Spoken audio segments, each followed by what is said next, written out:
When a dying engine rolled into the lot, one decision changed everything. Fired for helping a stranger, single dad Jonathan thought he'd hit rock bottom. But what he didn't know was that the man he saved had powerful connections and a secret mission. Would you risk everything for a stranger's voice crackling over the radio? The rain had started just before dusk, a heavy, relentless curtain that turned the warehouse lot into a maze of mud and reflections. Jonathan Muller wiped grease from his hands with a rag that had long since given up being clean. His back ached from hours hunched under semi-trucks that had seen better decades. But the real weight pressing on him wasn't physical. It was the constant hum of worry, the math of survival. Rent was due next week. Garrett's worn-out sneakers had holes in the soles. And his manager Lou was breathing down his neck again. "Wrap it up, soldier boy," Lou barked from his office door, flicking a cigarette into a puddle. "Fleet needs diagnostics by sunrise. Don't waste your time on strays." Jonathan bit his tongue. He knew that tone, dismissive, mocking. Lou loved to throw his military past in his face whenever he got the chance. He turned back to the undercarriage of the truck, tools clinking beside him, rain tapping the metal overhead like a slow countdown. Then the CB crackled. The static was faint at first, swallowed by thunder. But it sharpened. "Breaker. This is Delta 9 to base. Engines shot. Got no pressure, no lights. Kid, I ain't got time to die out here." Jonathan's hand froze. A rig rolled into the lot, barely moving. Its headlights flickered, steam hissing from the hood like a wounded animal. The truck groaned to a stop near Bay 4 and sat there, idling with uneven coughs. Lou appeared again, mouth twisted. "Don't touch it. We're not a charity garage." But Jonathan was already moving. Something about that voice, raw, gravelly, desperate, ignited something in his chest. The door of the old rig creaked open, and out stepped a man who looked like he'd driven straight out of the past. Chad Sarge Stevens. Long silver beard, faded green jacket with a frayed American flag patch on the sleeve. His right leg dragged slightly, his eyes sunken but alert. He leaned against the door, wheezing. "Got meds in the back? For a clinic out near Mace Ridge. Kids there. They're waiting to..."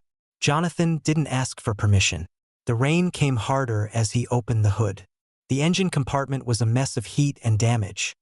Head gasket nearly blown. Fan belt shredded. No parts. No time. No budget. But there was always a way if you had hands, grit, and enough desperation. He scavenged wire, borrowed a fan belt from a yard mule, rigged a bypass for coolant flow, all while water soaked his uniform, turning gravel into sludge beneath his boots. Sarge sat nearby under the awning, watching silently, hands trembling from cold, or maybe memory. He didn't say much, but when he did, it cut through the night. Used to patch up engines like this in Nam. Helicopters, mostly. Funny. You'd think I'd be past all this. Jonathan glanced up. "You ever really get past anything?" They worked in silence until the engine coughed, then roared to life. Unstable but alive. Enough to make it down the road. Sarge stood and reached into his coat. He pulled out a crumpled $20 bill. "Ain't much. It's all I got." Jonathan hesitated. Then he took it, not for the money, but because it was offered with dignity. Sarge nodded once, climbed back into the truck, and drove into the rain. By morning, the yard smelled of oil and coffee. The crew had gathered around Bay 4, murmuring. Lou strutted out, a man on a mission. He jabbed a finger into Jonathan's chest. "You think you're a damn hero? That truck wasn't on our docket. That was a liability." Jonathan stood straight. He was hauling meds. For kids. Lou's voice rose. "You disobeyed a direct order. You're done here." And just like that, it was over. The tools Jonathan had used for years were locked away. His locker was emptied. The other mechanics watched in silence, some with shame, others with indifference. Garrett waited outside in the beat-up Ford pickup they shared. He looked up from his tablet, confused. "Dad? What happened?" Jonathan didn't answer. He just started the engine and drove. The scrapyard was a downgrade in every possible way. Loud, filthy, underpaid. but they needed the money. He took the job the same day. Garrett, without telling him, started helping after school. Cleaning up, organizing spare parts, pretending he was just hanging out while sneaking in hours of unpaid labor. And somewhere down a winding road, Sarge's rig reached a small rural clinic just before sunrise. Nurses swarmed the cargo. Inside one of the packages, a critical dose of medication for a 5-year-old girl suffering from respiratory failure.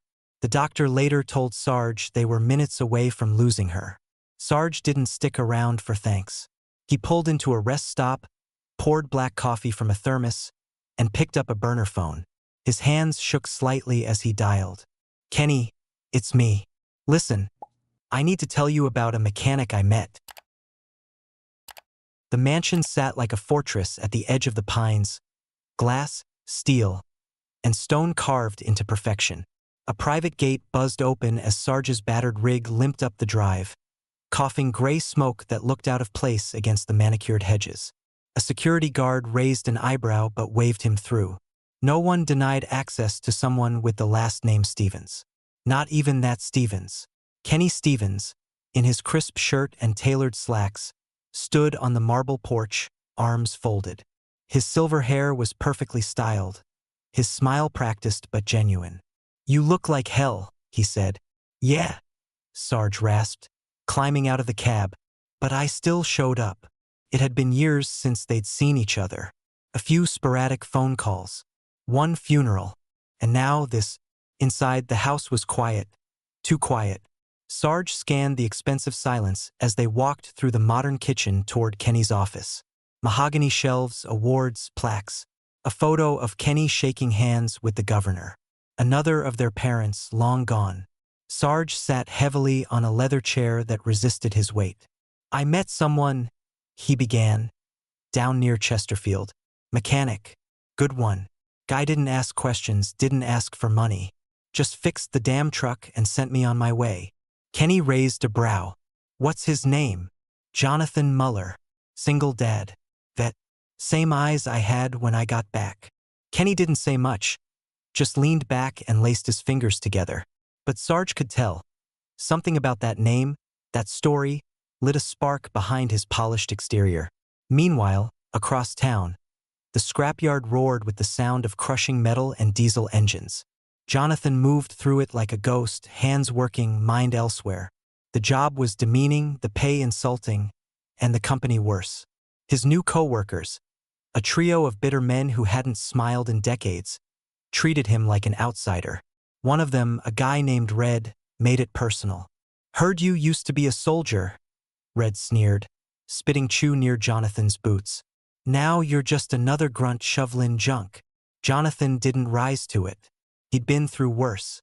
But at night, when he climbed into the pickup and saw Garrett pretending to sleep in the passenger seat, the guilt hit hard. Garrett wasn't fooled. At home, he waited until his dad fell asleep, then powered up his laptop. His fingers flew across the keyboard, bypassing firewalls like a video game. He didn't do it for revenge. He did it because he knew something was wrong. The warehouse where Jonathan had worked ran maintenance reports through a cloud server. Garrett found discrepancies within an hour, identical inspection logs submitted for different trucks, dates that didn't match up, signatures copy-pasted. And then he found the jackpot. Lou had been diverting budget funds marked for fleet safety upgrades, brake systems, tire replacements, onboard diagnostics, and redirecting them to a dummy vendor. A fake company that traced back to a bank account under a different name. But Garrett knew how to dig deeper. And when he did, that name turned out to be Lou's sister-in-law. A textbook fraud loop. He printed the documents, slid them into a folder, and labeled it with one word: proof. That night, the rain had returned. Lighter now, a drizzle that whispered against the windows of the Lucky Spoon Diner. A 24-hour joint off the interstate with vinyl booths, and the smell of burnt coffee soaked into the walls. Jonathan sat nursing a black coffee, exhaustion clinging to him like an old jacket. The bell over the door rang, and in walked Sarge. Shoulders hunched, coat dripping, boots heavy with mud. He slid into the booth opposite. They didn't speak at first, just sat there, two men who had seen too much. "You were Army?" Sarge finally asked. Iraq. 3 tours. AD took some friends and left me with a limp and a temper, Jonathan said. Vietnam. Mekong Delta. We learned to stop asking names. Easier that way. A silence settled over them. Not awkward, just real. 2 other men sat across the room, older, quiet, also watching. Veterans recognize each other without needing to speak. Sarge nodded toward them in respect. Then he leaned in. I've been using Kenny's trucks. Didn't ask. Didn't tell. I just borrowed 'em. Vets out there livin' in tents. Clinics running out of insulin. Figured if I got caught, so be it. What are they gonna do? Court-martial me again? Jonathan didn't flinch. He sipped his coffee. You're not a criminal. You're a soldier doing what no one else will. Sarge exhaled. A deep, tired sound. Something in him shifted. A wall cracked. Every time I make a delivery, I feel like I'm buying back a piece of myself. The part that got left over there. I know it's stupid. I know I can't fix it all. But hell, someone's gotta try. Jonathan looked him in the eyes. It's not stupid. It's honor. Even if no one else sees it. And Sarge felt it. Not redemption. Not absolution. Just relief. That someone understood. That he wasn't completely alone. Back at Kenny's estate, the CEO stared at his monitor, reviewing footage from a rest stop camera where Sarge's rig had idled the morning after the storm. Jonathan appeared in one frame, soaked to the bone, tools in hand. Kenny hit pause. You may have found your redemption, brother, he murmured. Now let's see if he finds his. The computer screen glowed in the dark like a single eye watching Garrett breathe. He sat hunched over the keyboard, headphones on, heart thudding. His hands trembled, not from fear, but from the weight of what he was about to do.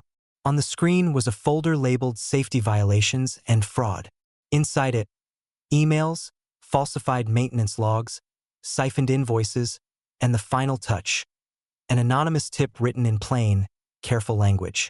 Attached is evidence of misappropriation of funds and falsified maintenance reports by Lou Carver, warehouse manager of Redgate Distribution. My name isn't important, but the lives he's endangering are. He hesitated just a second before clicking send. Then he shut the laptop. The silence in the room buzzed louder than any machine. By the 3rd day, it had begun. Redgate's yard was in chaos. Investigators in windbreakers and safety vests roamed the lot, clipboard in hand. Corporate had flown in 2 HR reps. A tall man in a pressed suit barked orders as drivers were pulled from trucks and mechanics from their bays. Lou stormed around red-faced and sweaty, yelling about witch hunts and false claims. But he was unraveling, and everyone could see it. The crew, once loyal or at least afraid, now watched with cold curiosity. At the back of the yard, Garrett stood unnoticed behind a fence, hidden by a stack of crates. He watched Lou stomp toward a trailer and slam the door behind him. The boy didn't smile. He didn't need to. Justice was in motion. Across town, the scrapyard baked under the late sun. Rust steamed in the heat as Jonathan stood wiping his hands on a rag, staring at a dented exhaust manifold. He didn't hear the footsteps at first. You Jonathan Muller? He turned to see a man in a simple button-down shirt, jeans, and a cap that read Praxis Freight Solutions. I might be, Jonathan said cautiously. Depends on who's asking. Name's Ken, the man smiled. I work with a logistics firm out of Nashville. We're looking for mechanical talent to help us evaluate some of our rigs before we roll out fleet-wide updates. Got your name from a guy at the diner. Said you saved his truck in a rainstorm. Jonathan squinted. There was something too polished about the guy's boots. Too smooth about the way he didn't blink. You want to pay me to test drive a truck? Not just any truck, Ken said, patting his shoulder. Something special. The rig was parked just outside the city. A sleek, matte gray machine that gleamed like a stealth jet. Jonathan climbed into the cab and immediately noticed the difference. The seats had biometric adjusters. The dash had a touchscreen interface. The whole thing smelled like brand new leather and software. Run it like you would any job, Kenny said, watching from the passenger side. As the truck pulled onto the highway, Jonathan listened. He felt Something was off. Not a noise exactly. More like a hum, buried beneath the road noise. A rhythm that shouldn't have been there. After 10 minutes, he spoke. She's clean, but there's a torsional pulse in the drivetrain. High frequency, probably from the transmission. You guys using a new torque converter? Kenny turned slowly. How the hell did you? It's vibrating through the frame. Most guys wouldn't feel it unless they were hauling full load in a crosswind. But it's there. Kenny sat back in silence. His eyes glinted with something close to awe. Noted. He offered no further questions. But in his mind, the plan was already changing. That night, in their small, two-bedroom trailer, Garrett sat at the kitchen table with his head down. He had printed the email chain just in case. His fingers gripped the edge of the paper like it might run away. "Dad," he began quietly, "I need to tell you something. About Redgate." Jonathan looked up from his bowl of reheated chili. "It was me. I sent the proof. To a journalist. The story's already out. That's why they're investigating. I used your name in one of the log files. I had to. I'm sorry." Silence. Garrett braced for anger or maybe disappointment. But instead, he felt arms wrap around him. "You did what was right," Jonathan whispered, his voice thick. "That's what matters. Not how old you are. Not who listens. You stood up. I'm proud of you." Garrett's shoulders shook with silent relief. "I just didn't want to see you treated like garbage anymore." "Me neither, son. Me neither." But as Garrett pulls away from the embrace, Jonathan notices how clammy his son's skin feels. His forehead is damp with sweat, though the room isn't warm. "You okay, bud?" he asks. Garrett shrugs it off with a nervous laugh, saying he skipped lunch. But it's the third time this week Jonathan has seen his son go pale and unsteady after school. He files it away, concern growing like a quiet storm in the back of his mind. Later that week, the rain came back. A soft drizzle turned to a steady pour as Sarge sat outside the diner in his truck. Engine off. The smell of oil and rain mixed in the cab, triggering something deep and dark. He gripped the steering wheel until his knuckles turned white. "Charlie, down. Get down. Where's the damn smoke coming from?" "We're pinned, move." His breathing quickened. His eyes darted. Then came the cold sweat. The door creaked open, and Jonathan appeared. He didn't say anything, just climbed into the passenger seat and sat there. Minutes passed. Sarge's hands finally let go of the wheel. His breath slowed, and when he looked at Jonathan, he saw no judgment. "Sometimes it comes back all at once," he said hoarsely. "Yeah," Jonathan replied. "Sometimes it doesn't leave at all." They didn't talk much that night, but when they did, it wasn't about war. It was about now, about healing, about moving forward even if the road was cracked and the sky never quite cleared. And when they stepped out into the rain, Sarge stood a little straighter. His feet were still heavy, but his heart, lighter. Back in his office, Kenny stared at a photo he'd secretly taken during the test drive. Jonathan, focused, calm, in his element. He smiled to himself. "Maybe this world still has a few good men left," he said. "Time to give one of them a shot." The sun was just beginning a lazy climb over the edge of the scrapyard when Kenny returned. Not in disguise this time, not with a hat pulled low or a fake business card. He walked straight through the gate in a pressed navy suit, flanked by the low rumble of a luxury SUV idling in the street behind him.